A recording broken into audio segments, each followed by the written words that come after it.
জামাইবাবু জানি না, যারা বড়দের পকেট থেকে 200, 500, 1000 টাকা পায়, আর আমার বরের পকেট থেকে টাকা তো দূরের কথা, একটা যদি কাগজের টুকরো পেয়ে যায় সেইটার জন্য 1000 বার জিজ্ঞাসা করবে। আমার পকেটে একটা কাগজ ছিল, ওইটা দেখেছো?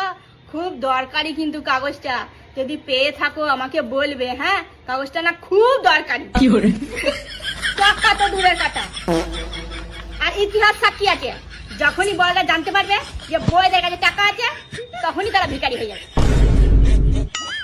দুনিয়ার কেউ তাদেরকে তখন আর টাকা দিয়ে হেল্প করে না, শুধুমাত্র বউ ছাড়া। প্লিজ দাও না, তোমাকে 2 দিন পরেই দিয়ে দেবো, টাকাটা পেলে খুব ভালো হয়। আর এটা যে কত বড় মিথ্যা কথা, সেটা আমরা ছাড়া কেউ জানে না। ওই টাকা আর ফেরত আসবে না। দিবা তো দূরের কথা, উল্টো আবার নিয়ে নেবে।